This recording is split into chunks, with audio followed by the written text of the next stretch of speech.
Hello बच्चों, स्वागत है आपका आपके अपने YouTube चैनल थर्ड पोल सॉल्यूशन में।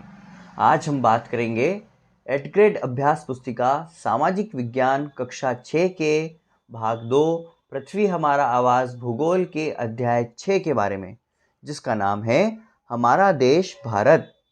चलिए शुरू करते हैं इसके पहले प्रश्न के साथ में। इसका पहला प्रश्न क्या है बच्चों? भारत की स्थल सीमा किस देश से नहीं जुड़ी है? इसका उत्तर है ऑप्शन बी, श्रीलंका। यानी कि श्रीलंका से स्थल सीमा नहीं जुड़ी है, जल सीमा जुड़ी हुई है। प्रश्न नंबर 2 की बात करते हैं। कर्क रेखा भारत के कितने राज्यों से होकर गुजरती है? इसका उत्तर है ऑप्शन डी, 8 राज्यों से होकर गुजरती है। प्रश्न नंबर 3 पर आते हैं। भारत की सबसे लंबी स्थल सीमा देश के साथ जुड़ी है। इसका उत्तर है ऑप्शन बी, चीन। अब देखिए, आपको यहाँ पर कंफ्यूज नहीं होना है कि सबसे लंबी स्थल सीमा चीन की है। यहाँ दिए गए ऑप्शन में सबसे लंबी सीमा चीन की है। इसी को क्लियर करने के लिए हमने यहाँ पर सारे के सारे हमारे देश से लगे हुए दूसरे देशों की सीमा को बता दिया है। तो पहले नंबर पे है बांग्लादेश, जिसकी सीमा सबसे ज़्यादा लंबी है, 4096.7 किलोमीटर। दूसरी है चीन की, जो कि है 3488 किलोमीटर। तीसरी है पाकिस्तान की, जो है 3323 किलोमीटर। चौथी है नेपाल की, 1751 किलोमीटर। पाँचवीं है म्यांमार की, जो है 1743 किलोमीटर। छठी है भूटान की, 699 किलोमीटर। सातवीं है अफगानिस्तान की, 106 किलोमीटर। तो समझ गए ना बच्चों, सबसे लंबी तो बांग्लादेश की है, लेकिन दिए गए ऑप्शन में चीन है, बांग्लादेश नहीं है। चीन सबसे बड़ा है, इसलिए ऑप्शन बी आएगा, है ना। चलिए प्रश्न नंबर 4 पर आते हैं। खंबात की खाड़ी में मिलने वाली नदी है। खंबात की खाड़ी में कौन सी नदी मिलती है? इसका उत्तर है ऑप्शन ए, नर्मदा नदी। प्रश्न नंबर 5 पर आते हैं। भारत को प्रायद्वीप क्यों कहा जाता है? भला प्रायद्वीप क्यों कहा जाता है? इसका उत्तर है, प्रायद्वीप स्थल का वह भाग होता है जो 3 तरफ से स्थल से घिरा हो, जो कि भारत की स्थिति भी है। मतलब भारत भी 3 तरफ से स्थल से घिरा है ना। इसीलिए इसका नाम प्रायद्वीप कहा गया। चलिए प्रश्न नंबर 6 पर आते हैं। भारत का अक्षांशीय व देशांतरीय विस्तार लिखिए। इसका उत्तर है बच्चों, भारत का अक्षांशीय विस्तार 8 डिग्री 4 मिनट से 37 डिग्री 6 मिनट उत्तरी अक्षांश है, तथा देशांतरीय विस्तार 68 डिग्री 7 मिनट से 97 डिग्री 25 मिनट पूर्वी देशांतर है। अगर हम ग्लोब पर इन स्थितियों को देखेंगे तो हमको भारत मिल जाएगा। ठीक है, चलो प्रश्न नंबर 7 पर आते हैं। भारत के मानचित्र का अवलोकन कर दी गई तालिका में पड़ोसी देशों के नाम लिखिए। इसका हमको उत्तर देखना है कि किस दिशा में कौन सा देश है। अब देखिए दोस्तों, मानचित्र में अगर सटीक देखने जाएंगे तो बीच की दिशाएं भी हैं, लेकिन हम यहाँ पर ऑप्शन में उत्तर दक्षिण पूर्व पश्चिम के हिसाब से आंसर दे रहे हैं। तो उत्तर में अत्यधिक रूप से चीन, भूटान व नेपाल नज़र आता है, जबकि दक्षिण में श्रीलंका स्पष्ट रूप से नज़र आता है। पूर्व में बांग्लादेश व म्यांमार स्पष्ट नज़र आता है, जबकि पश्चिम में अफगानिस्तान और पाकिस्तान नज़र आता है, जो कि उत्तर पश्चिम में स्थित है ना। चलिए तो प्रश्न नंबर 8 पर आते हैं। अरब सागर में मिलने वाली नदियों के नाम लिखिए। अब हमको उन नदियों के नाम बताना है जो अरब सागर में जाकर मिलती हैं। तो इसका उत्तर है सिंधु, नर्मदा, ताप्ती प्रमुख नदियों के अलावा माही, लूनी, घग्गर आदि नदियां भी अरब सागर में गिरती हैं। प्रश्न नंबर 9 पर आते हैं। हमारे देश में वर्तमान में राज्यों व केंद्र शासित प्रदेशों की संख्या लिखिए। इसका उत्तर है, वर्तमान में हमारे देश में 28 राज्य व 8 केंद्र शासित प्रदेश हैं। चलिए प्रश्न नंबर 10 पर आते हैं। प्रायद्वीपीय पठार का विस्तार हमारे देश के किस भाग में अधिक है?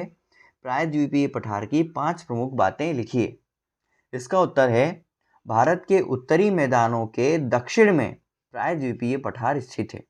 इनकी 5 प्रमुख बातें निम्न हैं। पहला, इसकी आकृति त्रिभुजाकार है। दूसरा, इसका धरातल काफ़ी ऊंचा है। तीसरा, इस क्षेत्र में पहाड़ी श्रृंखलाएं व घाटी स्थित है। चौथा, उत्तर पश्चिम में अरावली पर्वत श्रृंखला जो विश्व की सबसे पुरानी श्रृंखला स्थित है। पांचवा, विंध्य और सतपुड़ा में नर्मदा नदी बहती है ना। प्रश्न नंबर 11 पर आते हैं। भारतीय महामरुस्थल की विशेषताएं लिखिए।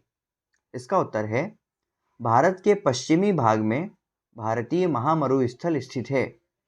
यह शुष्क, गर्म व रेतीला मरुस्थल है और यहाँ वनस्पति की मात्रा बहुत कम है। ठीक है बच्चों, चलो प्रश्न नंबर 12 देखो। हिमालय पर्वत को कितने भागों में बांटा गया है, उनके नाम लिखिए। इसका उत्तर है द ग्रेट हिमालय पर्वत को मुख्य 3 समानांतर श्रृंखलाओं में बांटा गया है। पहला है वृहत हिमालय, जिसका अन्य नाम हेमाद्री भी है। दूसरा है मध्य हिमालय, इसको हम हिमाचल भी कहते हैं। और तीसरा है शिवालिक। ठीक है बच्चों, चलिए प्रश्न नंबर 13 पर आते हैं।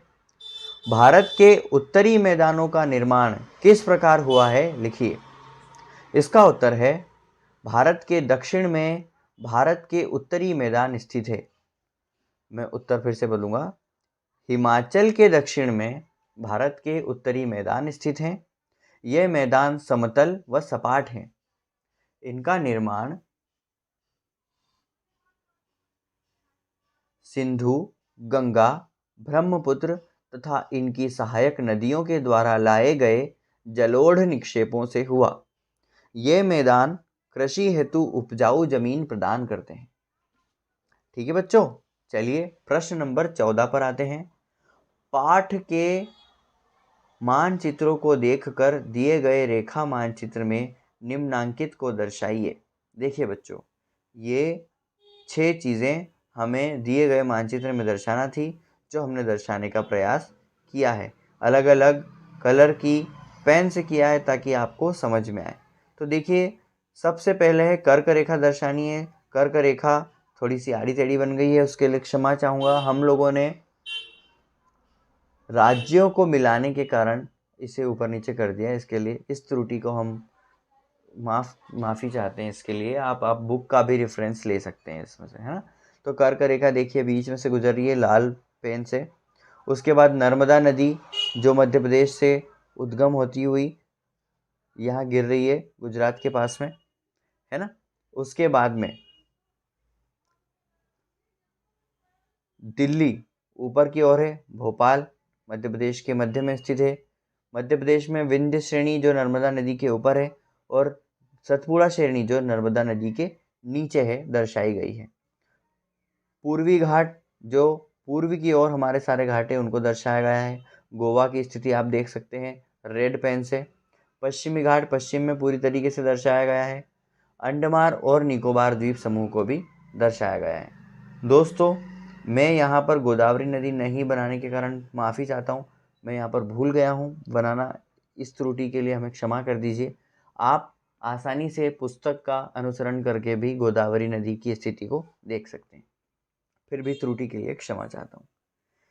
चलिए, तो आज आपका अध्याय 6 यानी कि हमारा पृथ्वी और आवास का आखिरी अध्याय 6 भी यहीं समाप्त हुआ।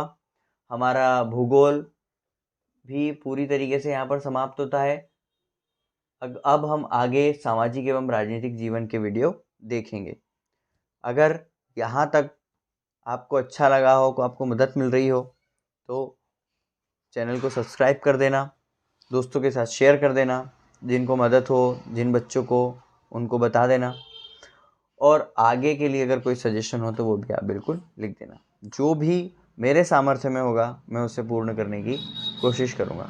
लेकिन इतना निवेदन है कि आपके कमेंट्स में आप आपकी भाषा का ध्यान रखें, भाषा मर्यादा में रखें, नहीं तो मुझे आपको ब्लॉक करना पड़ेगा। ठीक है, आपके कमेंट्स मेरे लिए अमूल्य हैं, लेकिन कृपया करके भाषा का ध्यान रखें। धन्यवाद।